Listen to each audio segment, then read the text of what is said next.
Kung meron daw isang bagay na napakahirap abutin, hindi daw yun yung mga pangarap mo, kundi yung mga expectations ng mga tao sa paligid mo. Yung expectations ng pamilya mo, yung expectations ng taong mahal mo. Pero ang tanong, hanggang kailan ka ba magpapaalipin sa mga expectations na yon? Hanggang kailan mo ba papaguri ng sarili mo na abutin ang mga kung minsan unreasonable expectations ng iba? Hello everyone! Welcome back dito sa ating channel. Nako, ikaw ba? May ini-expect din ba sa'yo ang ibang tao? May ini-expect din ba sa'yo ang pamilya mo? Nako naman, isang napakagandang kwento and relatable na kwento ang pagsasaluhan natin for today's video. Pero bago yan, alam nyo na, eto po, ipa-flash ko na. Pak! O, Shop in Style, paki-follow, and kung meron kayong gustong orderin, umorder na kayo dahil makaka-vouch po ako sa ganda ng quality ng kanilang mga produkto. Kaya eto na, wag na nating patagalin ang inyong paboritong programa, ang Dear Mama Mia.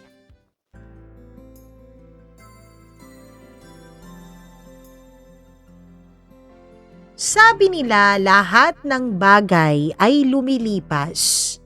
Lahat ng bagay ay nagbabago.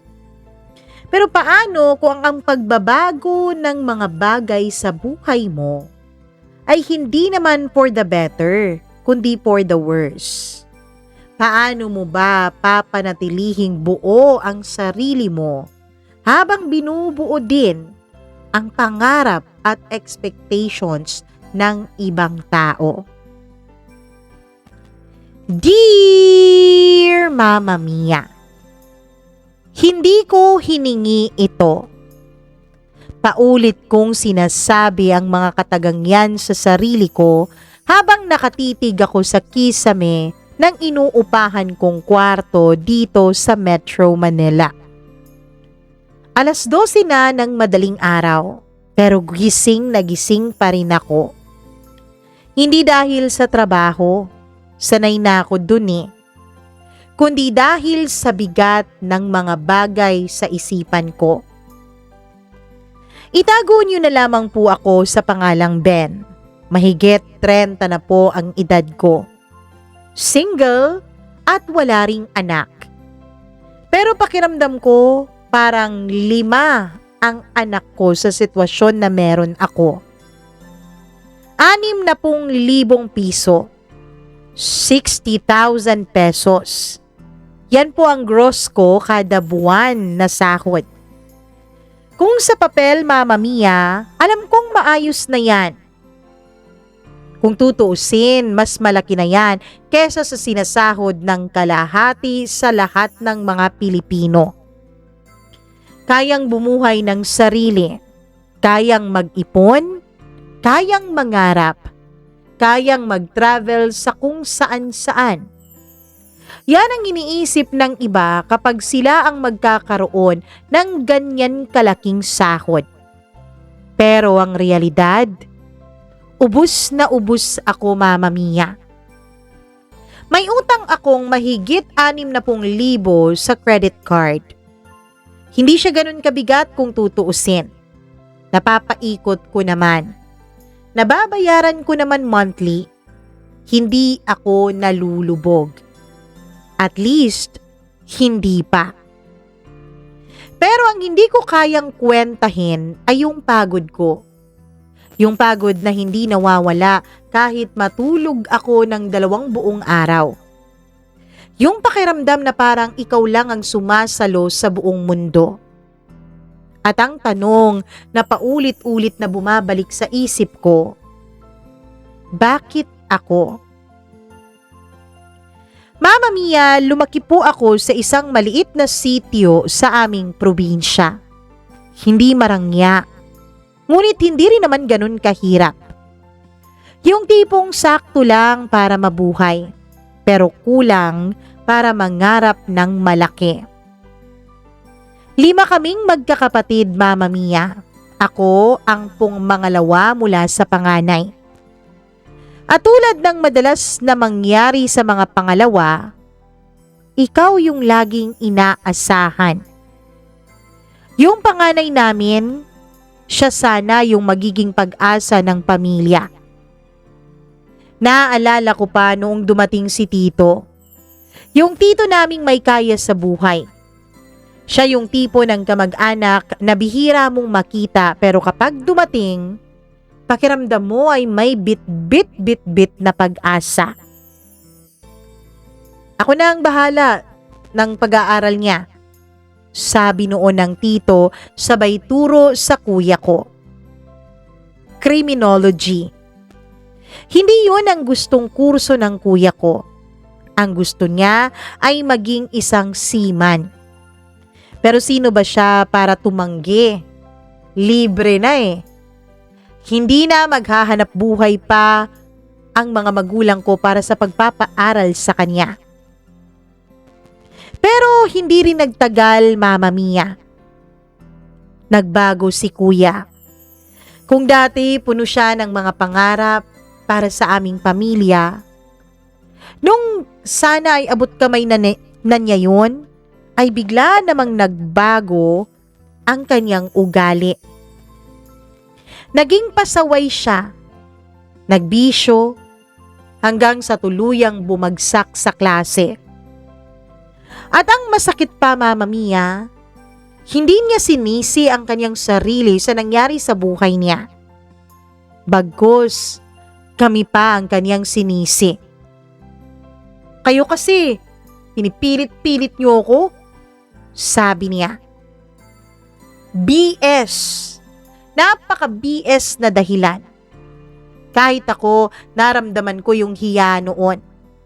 Hindi lang para sa sarili ko, kundi para sa buong pamilya namin. Dahil sa ginawa ni Kuya, Mama Mia, nagbago din ang tingin at pakikitungo ni Tito sa amin.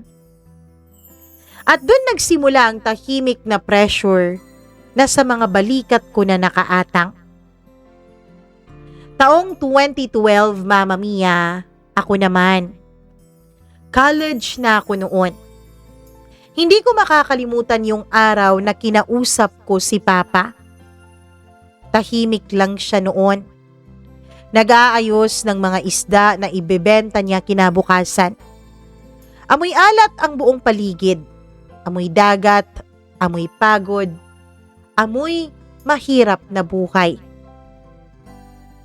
Pa, pwede bang ako naman ang magpatulong kay Tito? Hindi siya sumagot agad sa sinabi ko. Alam kong nahihiya si Papa. Hindi siya nakapagtapos. Si Mama rin. Hindi dahil sa ayaw nila, kundi dahil walang nagpaaral sa kanila. At ngayon, heto kami.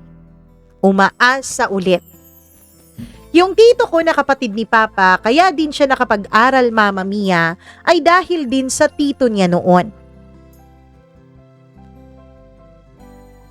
Tumango si Papa.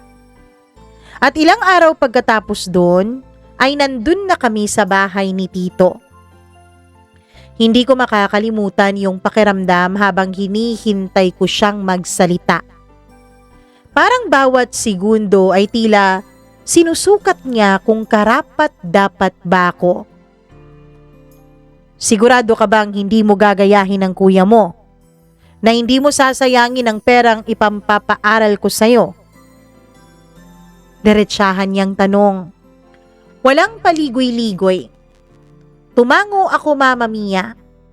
Hindi dahil sa sigurado ako sa sarili ko, kundi dahil wala naman akong ibang choice. Wala na kaming safety net, walang plan B. Eto lang talaga ang pag-asa para makapag-aral ako. Tinanggap ako ni Tito, hindi agad-agad. Ramdam ko yung pagdududa niya. Ramdam ko na iniisip niya na baka tutulad lang din ako sa kuya ko. Pero tinanggap niya ako. At doon nagsimula ang 4 na taon ng buhay ko na puro laban. Walang luho, walang pahinga, Walang kahit na anong excuses, Mama Mia. Habang yung iba kong mga kaklase ay nag-e-enjoy sa college life nila, ako, nagbibilang ng bawat piso. Nag-aaral hindi para pumasa, kundi para hindi masayang yung tiwalang ipinagkaloob sa akin ng tito ko. Hanggang sa lumipas po ang 4 na taon. Ngaya nga ng sabi ko, ginugol ko ang sarili ko sa pag-aaral. Kaya't nakapagtapos ako, Mama Mia. Napatunayan ko sa tito ko na hindi ako kagaya ni Kuya. Hindi lang din ako basta graduate. Pagkalipas ng ilang buwan, ay nakakuha agad ako ng lisensya sa kursong kinuha ko. Nakapasa agad ako sa board exam. First take, kahit walang review. Sa araw na yun, nakita ko sa unang pagkakataon na umiyak ang papa ko. Hindi po umiiyak si papa. Kahit noong hirap na hirap kami, kahit noong wala kaming halos makain, hindi po nagpaagos ng luha ang papa ko.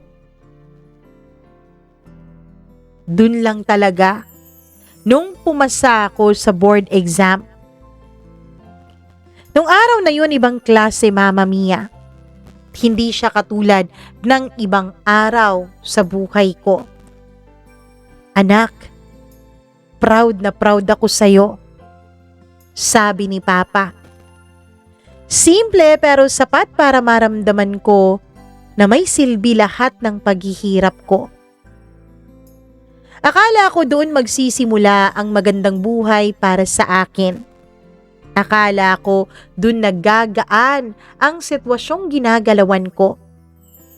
Pero totoo palang sinasabi nila, Mama Mia, na minsan ang pag-aaral pala ang pinakamadali mong gawin. Dahil wala pa ito sa kalingkingan ng paghihirap na pwede mong maranasan sa totoong buhay. 2018, Mama Mia. Ito yung taon na akala ko magiging bagong simula sa akin. Pero ngayon ko lang naintindihan, hindi pala lahat ng simula ay magaan. Minsan, mas mabigat pa ang akala mo simula ng panibagong buhay kaysa sa buhay na pinanggalingan mo. Dumating po ako sa Metro Manila. Dala ang isang maliit na bag, iilang damit, at isang utak na punong-puno ng pangarap na hindi ko alam kung papaano ko susuportahan para magkaroon ng sakatuparan. Sumama ako sa tita ko. Nung una, ang tingin ko sa Maynila ay chance. Pagkakataon para sa aming mahihirap. Pagkakataon para sa aming mga probinsyano at probinsyana. Pagkakataon para umasenso, pagkakataon para matakasan ang kahirapan. Pero ang hindi ko alam, Mama Mia, dito pala ako mas lalong susubukin. Nag-apply po ako ng trabaho nang naayon sa napagtapusan kong kurso. Pero hindi pala ganun kadali dahil napakarami mong kakompetensya. Napakaraming kompetisyon mula sa iba't ibang mga mararangyang paaralan. Mga kilalang paaralan. Mga paaralan na alam mong yung may kaya lang ang nakakapasok. Kaya naman, Mama Mia, sila din ang mas nabibigyan ng pagkakataon. Sila din ang nauunang matanggap sa trabahong yon. Kaya wala po akong naging ibang choice, Mama Mia, kundi pasukin ang trabaho na hindi nangungutya ng kahit na sino. Trabahong pwedeng pasukan basta marunong ka lang mag-Ingles at may determinasyon ka rin para matuto. Ang una kong trabaho sa Maynila noon ay sa BPO. Hindi ko yun makakalimutan. Napakalayo ng pinagtapusan kong kurso sa trabahong pinasukan ko. Night shift ako noon, Mama Mia. Akala ko dati nung nasa kolehiyo ako na ang kurso ko ang magiging puhunan ko sa trabaho, pero hindi pala. Sa BPO, boses po ang naging puhunan ko. Tulog ako sa umaga at gising naman ako sa gabi dahil graveyard nga ang shift ko. Paulit-ulit na mga irate customers o yung mga galit na mga customers ang nakakasalamuha ko araw-araw. Paulit-ulit na metrics, KPI, performance scorecards, lahat na parang mundo na hindi tumitigil humingi sa akin. Pero dahil nga wala akong ibang mapasukang trabaho na merong ganun kadisenteng sahod, tiniis ko yun, Mama Mia. Kasi sa isip ko, lahat ng to para sa pamilya ko. Hanggang sa noong October 2018, dumating yung tawag. Tawag na akala ko noon ay sagot sa lahat ng paghihirap ko. Tawag na akala ko dati ay ang magiging pag-ahon ko mula sa kumunoy ng buhay ko. Division office, may item daw na para sa akin. Permanent position. Teacher. Opo, Mama Mia, pagiging guru po ang natapos ko. Sa probinsya yung item. Tahimik akong nakaupo habang hawak ko yung cellphone ko noon. Parang tumigil ang mundo ko. Eto na yun eh. Eto na yung pangarap ng papa ko. Eto na yung inaasahan ng pamilya ko. Yung stable na buhay na sinasabi nila. Pero may isa akong problema. Nasa BPO na ako. At sa unang pagkakataon sa buhay ko, mas mataas na yung sahod ko kesa sa inaalok sa akin ng division office. Nasa Metro Manila ako.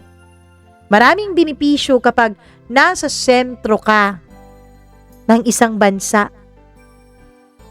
Mabilis yung cash flow. Hindi ko na kailangang umuwi. Hindi ko na kailangang bumalik sa umpisa. Mama Mia, tumanggi ako. Hindi ako makatulog ng ilang gabi pagkatapos noon. Hindi dahil sa guilt na nararamdaman ko, kundi dahil alam kong may parte sa akin na nagsasabing, baka mali ang desisyon mo. Baka hindi tama yang pinili mo. Baka hindi tama ang piliing manatili. Hindi yan ang tinapos mong kurso eh. Sayang yung pinagtapusan mo. Sayang yung ipinasa mo sa board exam. Pero pinili ko pa ring manatili. Kasi sa isip ko noon, kapag umangat ako dito, matutulungan ko silang lahat. Mama Mia, hindi na rin naman bago sa akin ang mga paghihirap ng mga guro natin sa pampublikong paaralan. Alam ko, passion ko ang pagiging guro. Pero alam ko rin na ang sasahurin ko doon, kulang na kulang para sa buong pamilya ko. Hindi ko na malayan na unti-unti nang naging pattern ang choice ko noon. Unti-unti ring naging pattern pati ang mga obligasyon ko. Ako ulit. Ako na naman. Ako na lang palagi. Habang tumatagal ako sa trabaho, nagagamay ko na yung mga responsibilidad ko. At dahil doon, tumataas din ang kita ko. Mula sa 20,000 pesos, naging 30,000 pesos. Wala pa doon yung ibang mga benepisyo, Mama Mia. Hanggang umabot na nga ng 60,000 pesos gross income. Buwan-buwan yun. Kung sa panlabas, mukhang success story, ano? Pero sa loob, pakiramdam ko parang hindi ako umuusad. Na para bang nakapos lahat ng personal kong buhay. Kasi habang nagpo-progress po yung career ko, Mama Mia, may isa-isa silang humahawak sa balikat ko. 2020, nag-college na yung sumunod kong kapatid sa akin.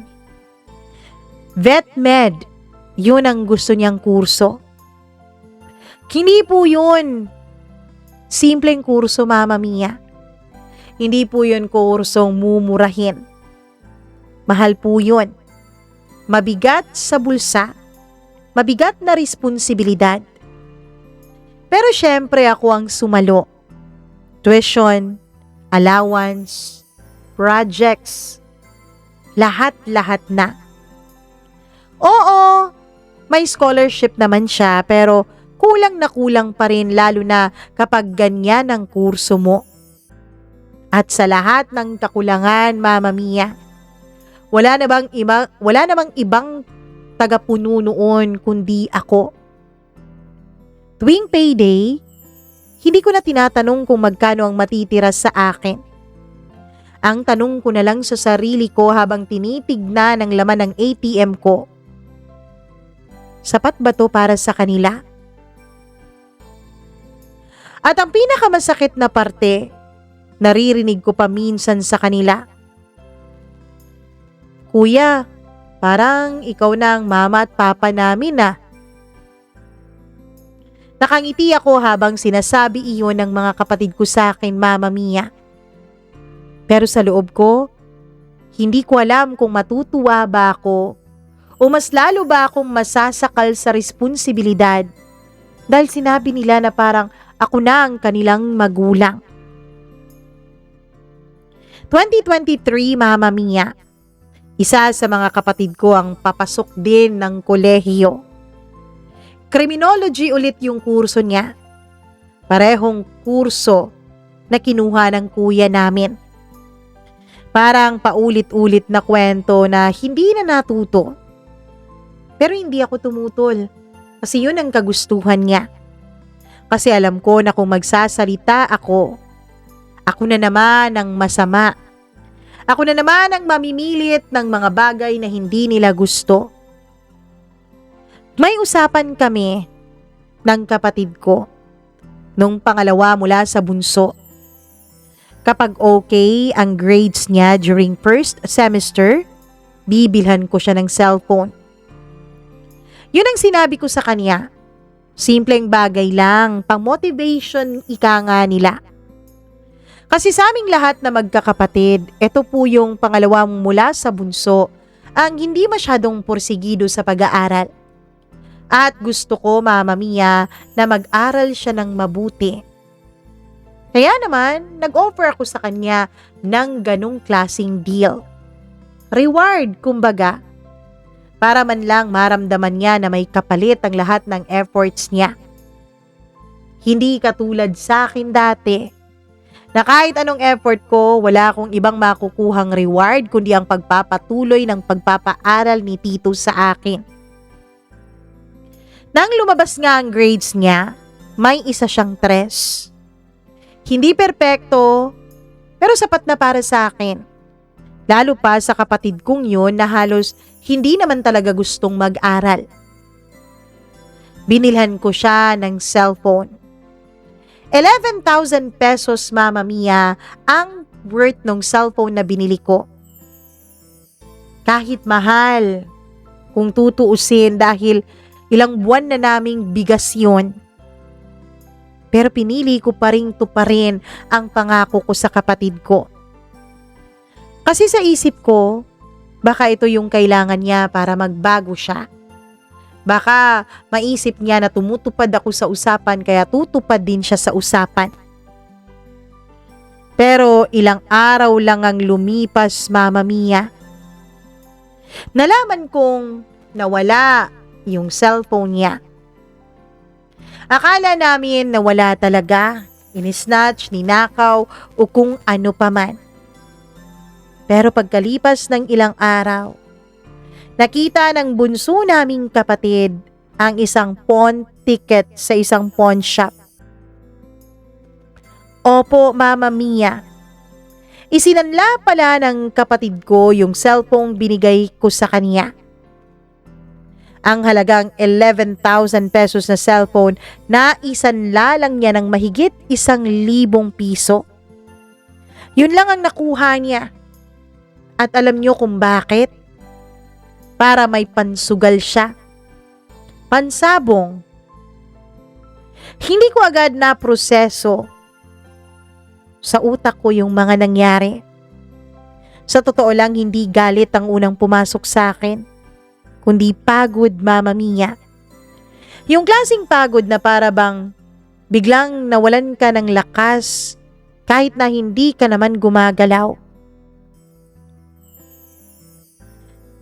Mama Mia, kinabukasan, tinigil ko ang pagpapaaral ko sa kapatid kong yon. Hindi ko na siya pinatuloy sa ganong setup kasi dun ko na-realize, hindi naman pala lahat ng bagay na binibigay mo, kahit gaano mo pa ito paghirapan, ay naa-appreciate ng mga pinagbigyan mo.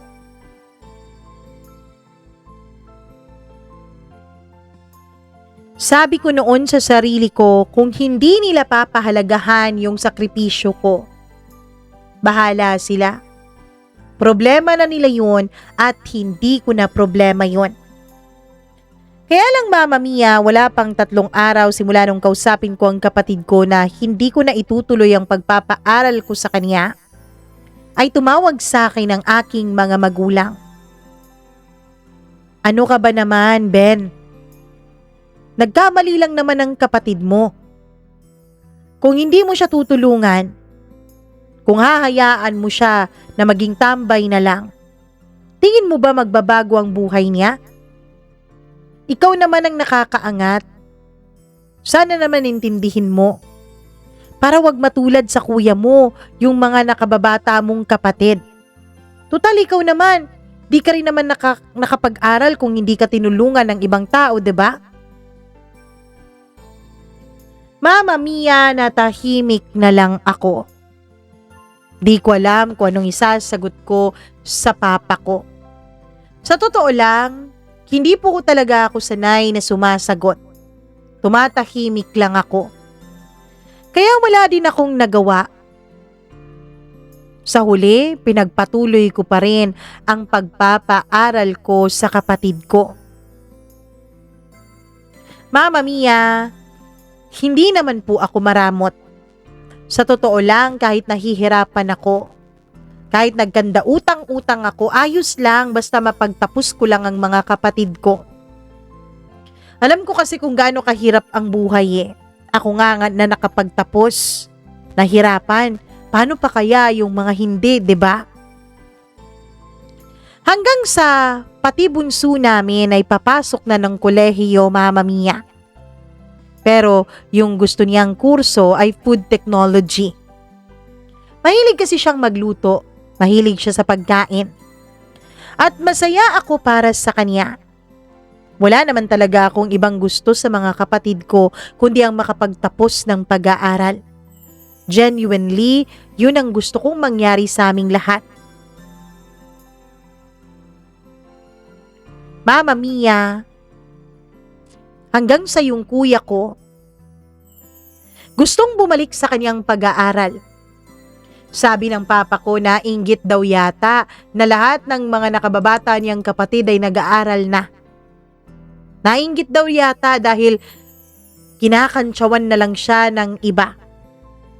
Ang sabi niya, Mama Mia, nag-offer naman daw yung girlfriend niya, yung live-in partner niya, na siyang bahala sa kalahati ng kanyang pag-aaral.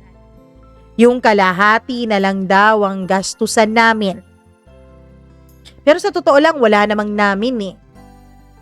Ako lang mag-isa.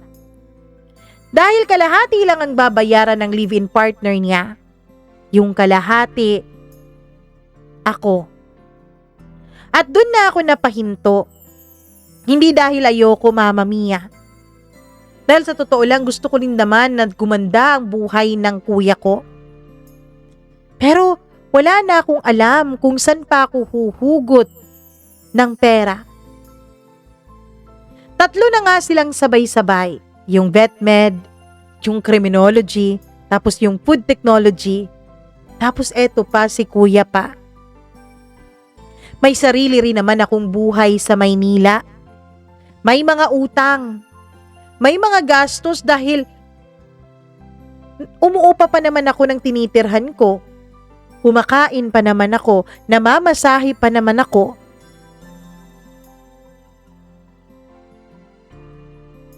May sarili akong laban sa buhay na hindi nakikita ng mga magulang ko, ng mga kapatid ko.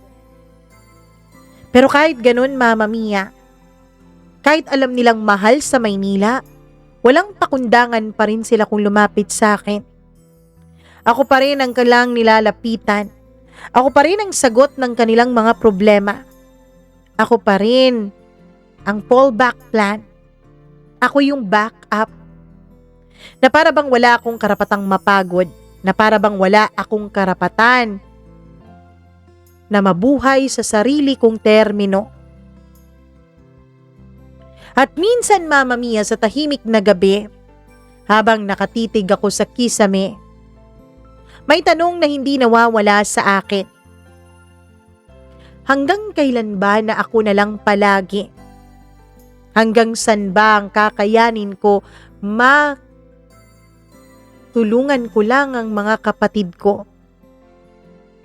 Hanggang kailan ba ako magsasakripisyo? Paano naman ako? Paano naman ang sarili kong mundo at buhay? Hindi naman ako galit sa kanila, Mama Mia. Hindi ko rin naman sila sinisisi dahil sa totoo lang, in the first place, ako naman talaga ay nagsumikap noon. Hindi naman para sa sarili ko, kundi para din naman sa kanila. Pero, masama po ba na may parte sa akin na pagod na pagod na? Yung tipong kahit gusto mo pang tumakbo, wala ka ng direksyon na tatakbuhan at wala na ring lakas ang mga paa mo para gumalaw. Mama Mia, ang akala ko dati kapag nagkatrabaho ako, kapag sumahod ako ng malaki, magiging maayos ang buhay ko. Na magiging maliwanag ang araw-araw para sa akin. Pero hindi pala ganon. May mga utang na hindi nakasulat sa papel. Hindi sila naka-record sa credit card statement o sa mga loan app. Wala silang due date. Wala silang interest rate. Wala silang reminder text o reminder call. Pero mas mabigat pa sila kesa sa kahit na anong financial obligation. Yung utang na hindi mo naman ginusto, pero ikaw ang pinapagbayad. Isang umaga, Mama Mia, habang papalabas ako noon sa trabaho, kagagaling ko lang sa night shift nung tumawag si Mama sa akin. Hindi siya madalas tumawag ng ganong oras kasi alam niya na papauwi pa lang ako doon galing sa trabaho at magpapahinga pa lang naman ako. Kaya alam ko agad na may kailangan siya. Anak, pwede ka bang magpadala? Pambayad lang ng kuryente, mapuputulan na kasi tayo eh. Simple lang. Diretso. Walang paliwanag kung bakit naubos yung pinadala ko, kung bakit hindi nabayaran yung kuryente.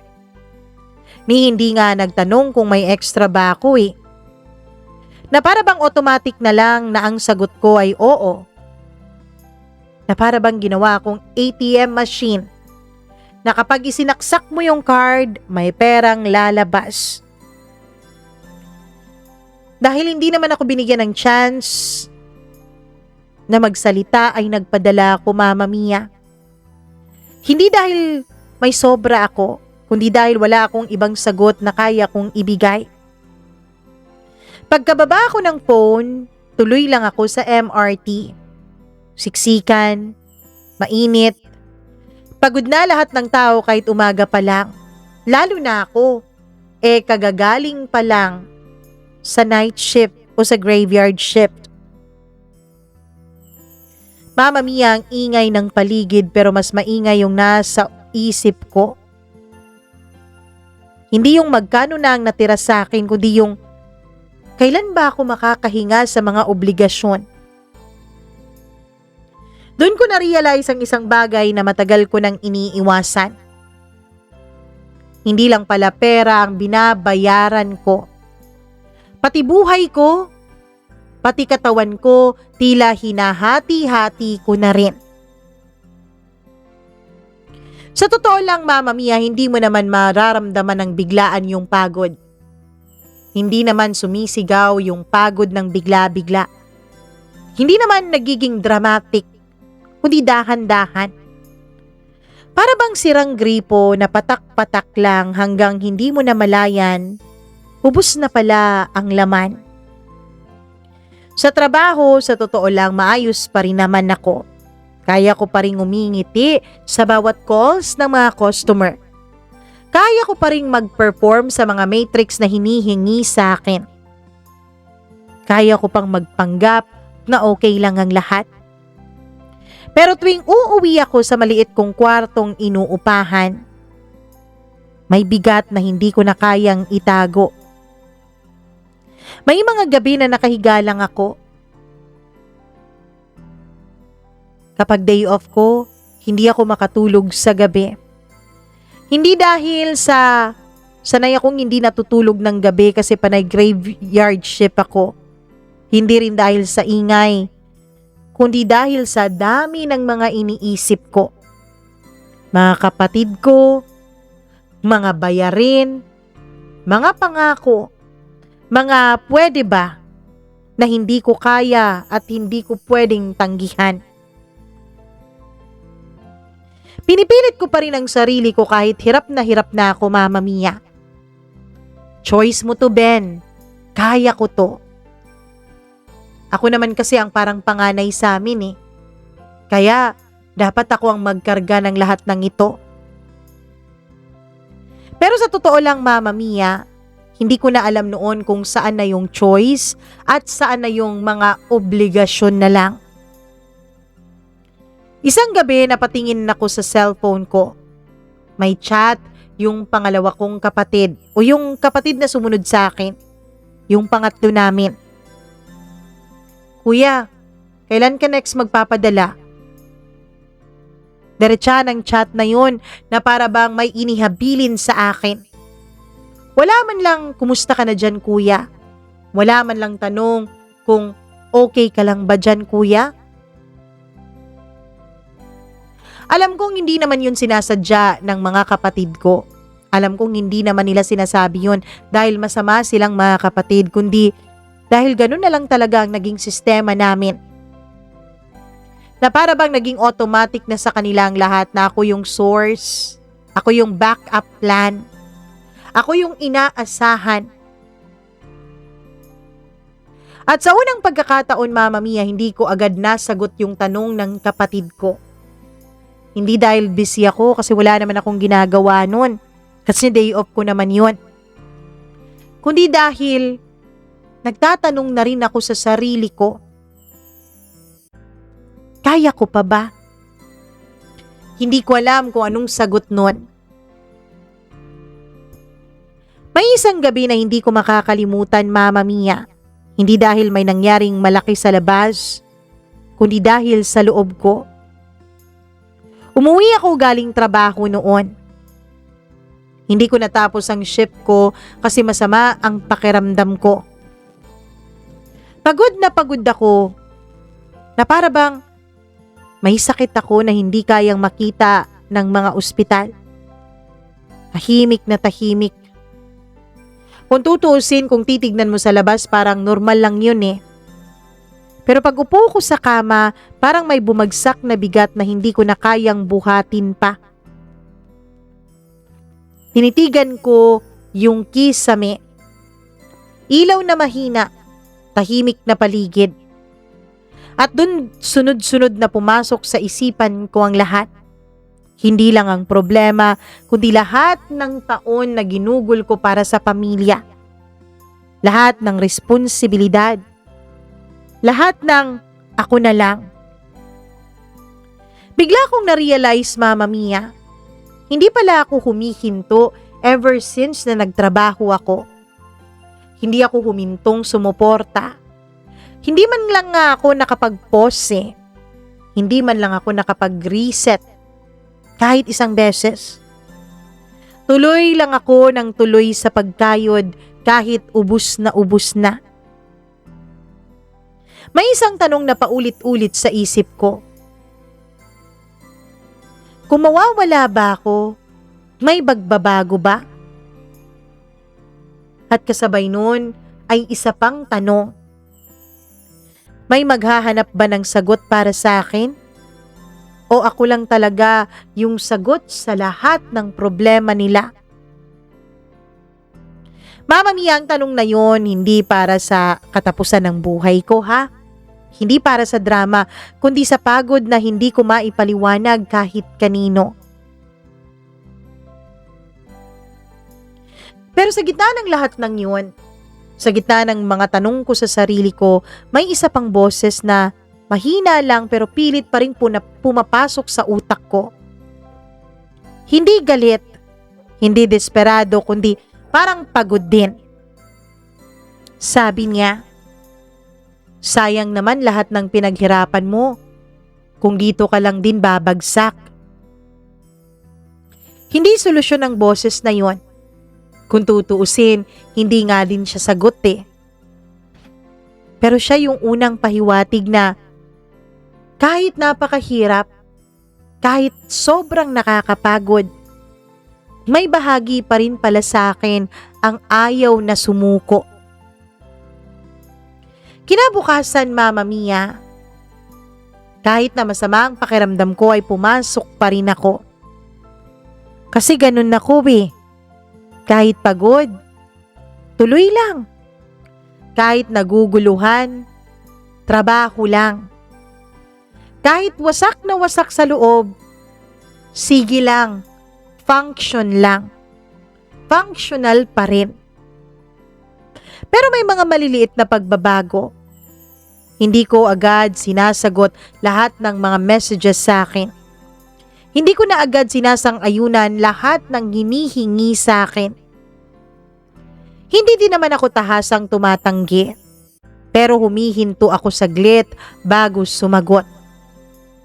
At sa unang pagkakataon napansin ko, hindi pala ako nabuhay para lang sumagot ng mga problema ng lahat kahit pa ng aking sariling pamilya.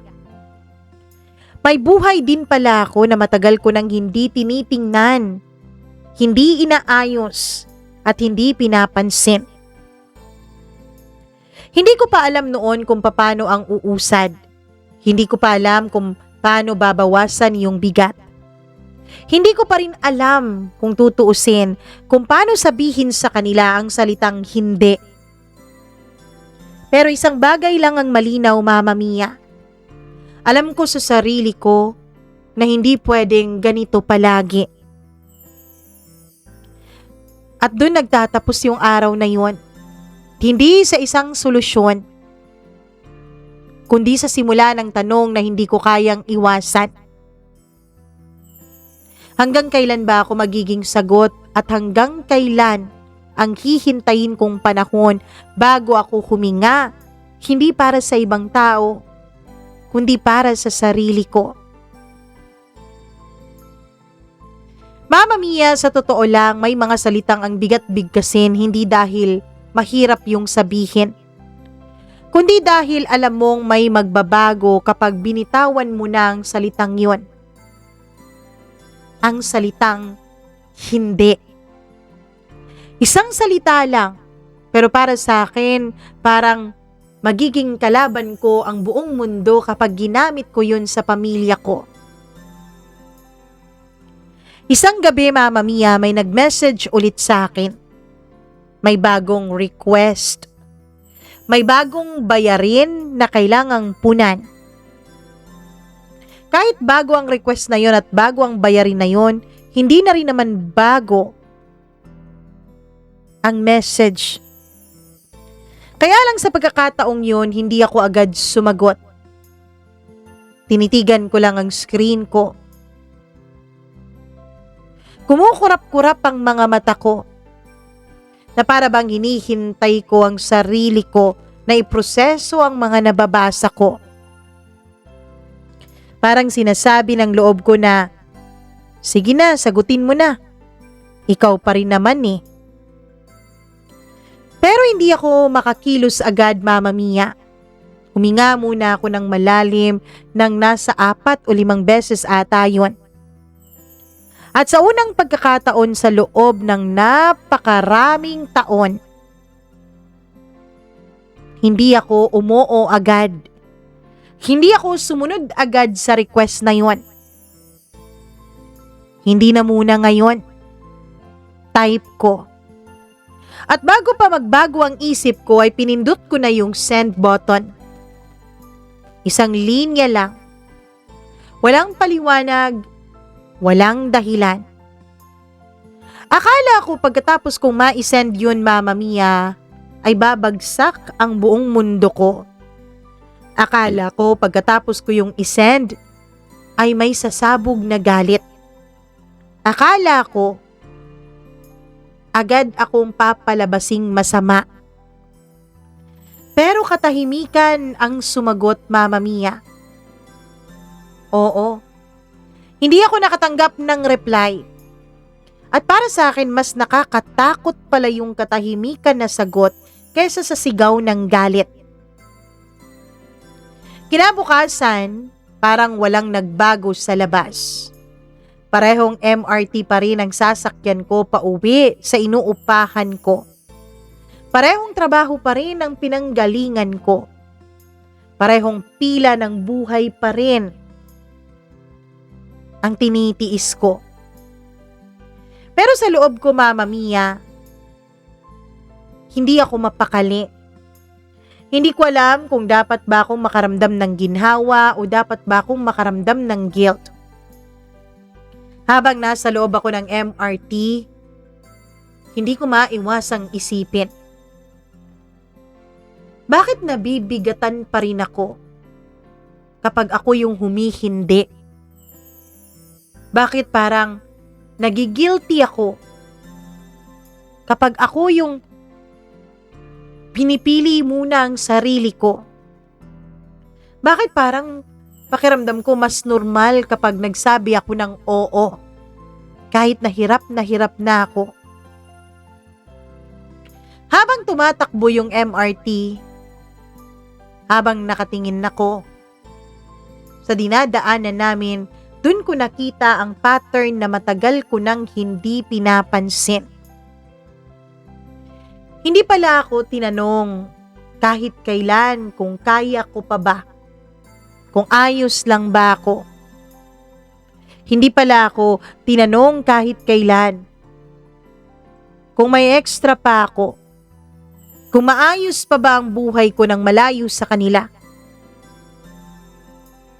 Pero tulad ng MRT, kahit araw-araw silang binibitbit, kahit araw-araw silang pasan-pasan ko, isang beses lang na tumigil ako.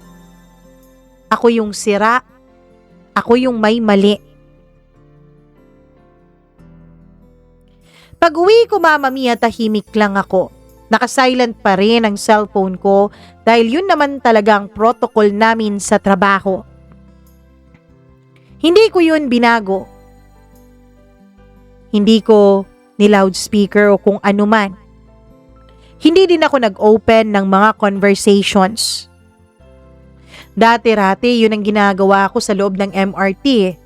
Tinitignan kung may mensahe sa akin, tinitignan kung may bagong request. Pero first time kong ginawa yun na wag tignan.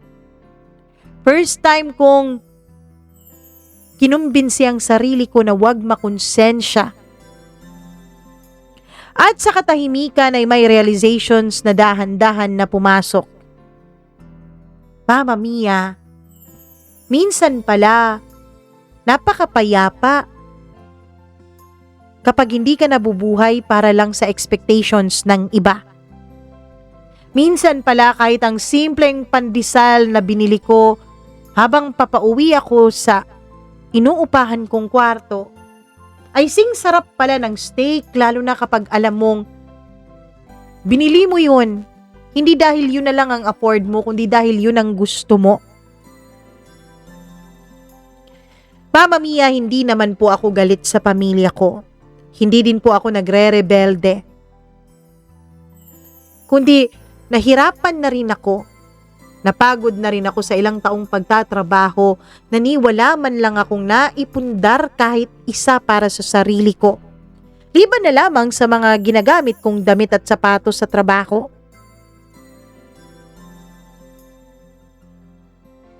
Nagpapadala pa rin ako sa pamilya ko, Mama Mia. Pero ang pinapadala ko ay yung sapat na. Hindi na yung sobra-sobra. Kapag nagpadala na ako, kapag may bagong request, minsan hindi na lang ako nagre-reply. Minsan nagre-reply ako, sinasabi kong wag na muna ngayon. Ganun na lang. Hindi naman po sila nagtatanong, pero ramdam ko yung kakaibang katahimikan. Kahit nga sa social media, hindi na nagpo-post ng kung ano-ano ang mga kapatid ko. O baka naman nagpo-post, hindi ko lang talaga nakikita. Nagpo-post pero hindi lang talaga nagpapakita sa akin. Baka naka-filter out ako. Isang linggo, Mama Mia, umuwi ako sa probinsya namin. Hindi dahil may okasyon, kundi dahil pakiramdam ko, kailangan kong makita kung ano nang nangyayari sa kanila. Lalo pat wala nang ni isang nagpo-post sa Facebook nila. Yung bahay na tinulungan kong ipagawa, yung mga kwartong pinag-ipunan ko, yung bubong na ilang taon kong binayaran gamit ang overtime, puyat at credit card cycles.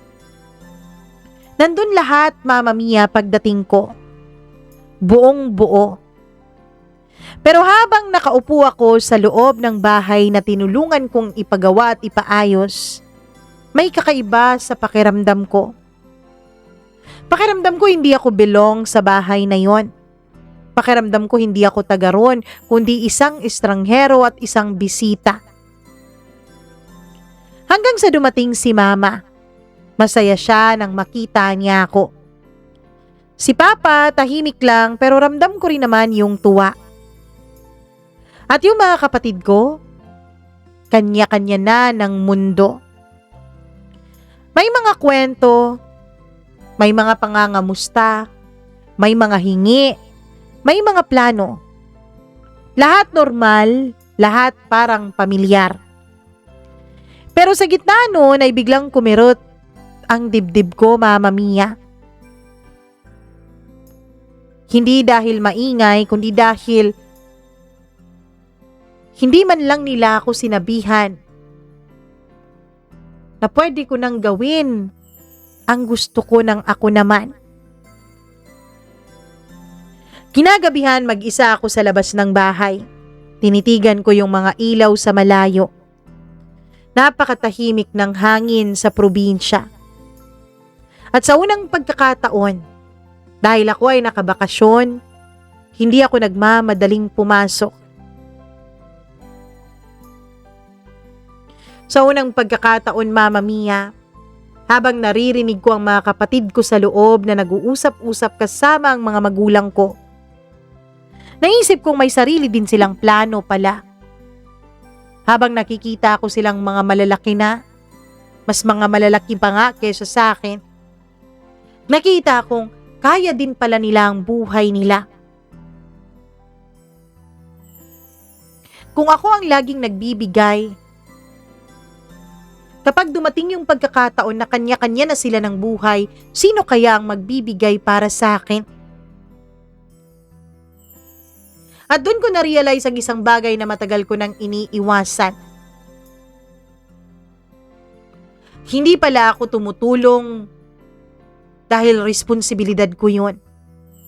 At yung ginagawa ko, hindi lang pala yun simpleng pagtulong, Mama Mia. Kundi parang naging sistema na rin na unti-unting kumakain sa buong pagkatao ko. Kumakain sa dapat buhay na binubuo ko na para sa sarili ko. Pero alam ko naman hindi ko pa kayang putulin lahat. Hindi ko kayang itigil lahat ng biglaan. At hindi ko pa alam kung paano ko talaga aayusin ito ng mabuti. Yung walang relasyon na masasakripisyo.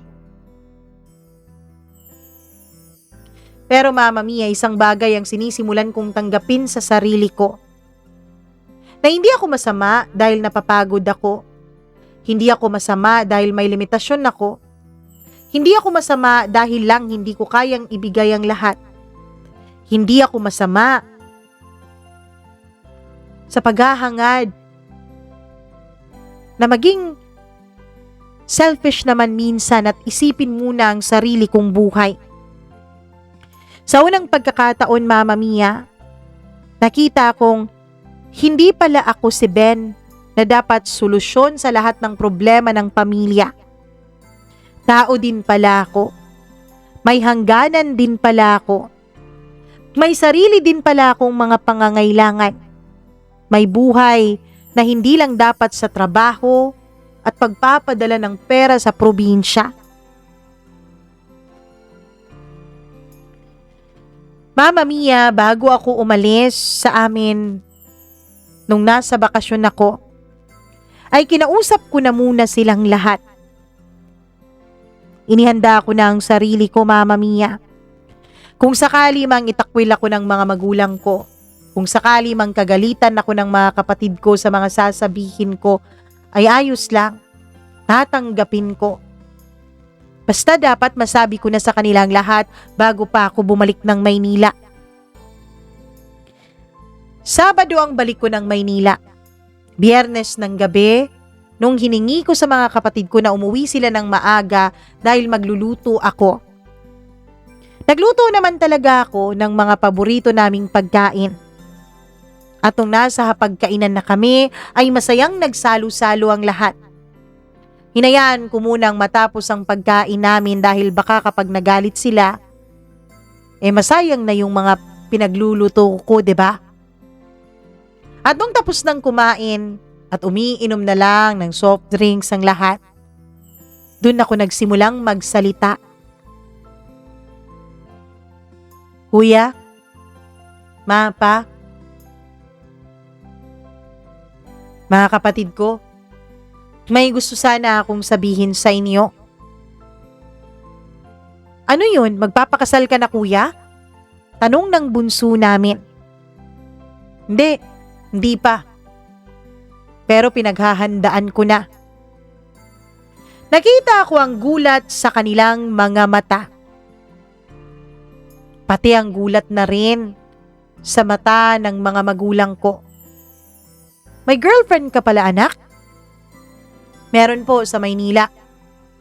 Kaya lang, hindi ako sigurado kung magtatagal kami. Kung patuloy na ganito ang sitwasyon ko. Alam kong gets na nila nung mga panahon na yun ang sinasabi ko, Mama Mia. Pero nagtanong pa rin si Mama. Anong ibig mong sabihin, anak?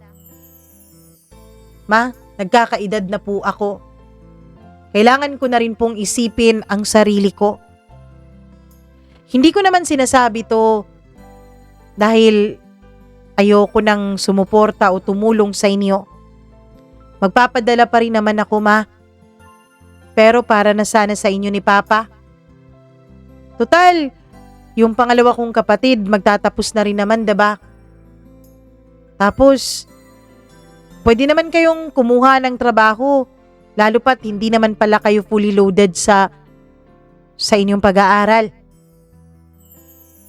Ano ibig mong sabihin, kuya? Hindi mo na kami susuportahan sa pag-aaral namin? Yumuko ako, Mama Mia. Pasensya na kayo. Di ko na kaya kung kayo lahat. Paisa-isa pwede pa. Pero pwede naman kayong magtrabaho, 'di ba? Tutal, kayong dalawa, nasa huling taon naman kayo ng kolehiyo nyo. Ang bunso na lang. Si bunso na lang ang pag-aaralin ko. Nakita kong dismayado sila, Mama Mia. Noon si kuya ay biglang hinampas yung mesa. Ganyan ka na ngayon, Ben? Palibhasa, ang laki-laki na ng sahod mo. Kung makapagsalita ka, parang sino ka? Jerome, tumigil ka! Sigaw ni Papa. Hindi pa eh. Yung anak nyo kasi. Ang tapang-tapang na. Kala mo kung sino. Hindi totoo yan, sabi ko. Tumigil na kayong dalawa, ano ba? Ang mama ko ang nagsalita. Tahimik lang yung mga kapatid kong sumunod sa akin at yung pinagsundan ng bunso. Hanggang sa nagsalita ulit si Papa. Hindi kayo responsibilidad ni Ben. Responsibilidad namin kayo. Tama si Ben. Ilang taon na tayong nakasandal sa kanya. At tama siya. May sarili din siyang buhay. Kaya kayo, tinulungan na kayo ng ilang taon ng kapatid ninyo. Ngayon naman, subukan yung tumayo sa sarili ninyong mga paa. Pagkatapos nun ay natahimik ang lahat, Mama Mia. Tumayo si Papa at pumasok sa kwarto. Sumunod naman si Mama. Sumunod ding tumayo ang kuya ko at lumabas ng bahay, kasunod yung sumunod sa akin. Yung bunso at yung pangalawa galing sa bunso ay pumasok din sa kanilang kwarto. Naiwan akong mag-isa sa mesa. Ako ang nagligpit, naghugas. Pagkatapos ay natulog na. Kinabukasan nung magising ako ay wala ng tao sa bahay. May naluto ng almusal sa mesa. Alam nilang yun ang araw ng alis ko at balik ko ng Maynila, Mama Mia, pero walang ni isa sa kanila ang nagpaiwan o nagpaalam man lang. Pagkatapos kong kumain ay naligo ako, nagsulat ng liham at iniwan yun sa mesa. Pagkatapos ay bumiyahe na pabalik ng Maynila. Mama Mia, 2 araw pa lang akong nakabalik ng Maynila nung nakatanggap ako ng text mula kay Papa. Ben, anak, huwag ka nang magpadala sa amin. Kaya namin ang aming sarili. Unahin mo muna ang iyong sarili ngayon. Mama Mia, tinawagan ko si Papa. Sumagot siya at sabi niya na nakapagdesisyon daw sila na tumayo sa sarili nilang paa. Humingi din ng tawad si Papa sa akin. Dahil ilang taon din daw na ako ang nagtaguyod ng aming pamilya. Sa ngayon, Mama Mia, ilang buwan na po akong walang kontak sa pamilya ko. Ilang buwan na rin po na hindi ako nagpapadala sa kanila. Aaminin ko, kung usapang pinansyal lang, mas nagiging maluwag ang paghinga ko ngayon. Kaya lang may parte pa rin sa sarili ko, Mama Mia, ang nagigilty. May parte pa rin sa sarili ko ang nagsasabing, kung sana hindi ko ginawa yun, maayos pa sana ang relasyon namin ng mag-anak. Mama Mia, sa tingin mo po ba tama ang ginawa ko? Sa tingin niyo po ba tama yung pagsasabi ko sa pamilya ko ng tungkol sa nararamdaman ko? Ano po ba ang dapat kong gawin? Mama Mia, hindi po ako nakauwi sa amin nung Pasko. Hindi ko alam kung dahil nagigilty ako o kung dahil iniisip ko na baka wala din naman akong abutang masayang pamilya noon. At ayoko na sanang mangyari pa yun ngayong taon. Please, sabihin niyo po kung mali po ba ang ginawa ko. Hanggang dito na lamang at maraming salamat. Ben.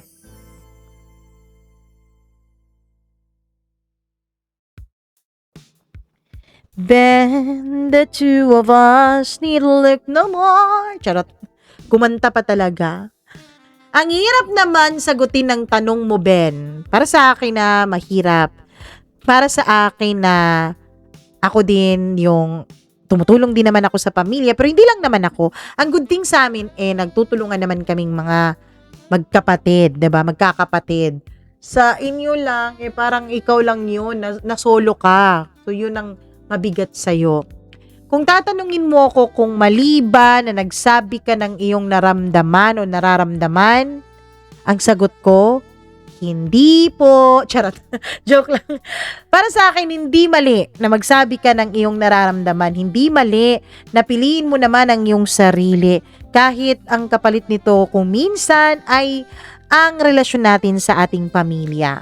Kasi tama ka kapag hinayaan mo na maubos ka, kapag hinayaan mo na sila na lang lagi ang iyong inuuna, paano kapag dumating yung araw na magkaroon sila ng kanya-kanya nilang pamilya? Anong mangyayari sa'yo? 'Di ba? Swerte ka kung may mga kapatid kang hindi ka pababayaan. Kung sakali mang naubos ang oras mo, naubos ang lakas mo sa pagtulong sa kanila, tapos nung tumanda ka, inalagaan ka nila, hindi ka nila pinabayaan, swerte ka kung ganun. Pero paano kung hindi? Tapos sa totoo lang, sayang din naman ang buhay mo kung hindi mo, 'di ba, hindi mo na-live ang buhay mo on your own terms. Kasi buhay mo yan may kanya-kanya tayong dapat buhay. I'm not saying na huwag kayong tumulong sa pamilya, ha? I'm not saying na huwag kayong tumulong sa mga magulang ninyo. Hindi po ganun yun. Ang sa akin lang, hindi porket tumutulong kayo, kakalimutan nyo na ang inyong mga sarili. Pero, aminin naman natin o sa hindi, yun talaga ang madalas na nangyayari. Especially kapag meron na kayong mga, 'di ba, mga matatandang magulang na kailangan yung alagaan, mga ganun. May mga pagkakataon talaga na talagang nakakalimutan nyo ang sarili nyo para sa kanila. And that's normal, that's natural. Pero sana kapag naisip nyo na, uy, parang hindi na to tama, sana magsalita din kayo, 'di ba? Kasi minsan din naman, dahil nasasanay na yung mga kapatid natin, yung mga kamag-anak natin na nakasandal sa atin, di na nila naiisip na naaabuso din pala nila tayo. Parang ganun.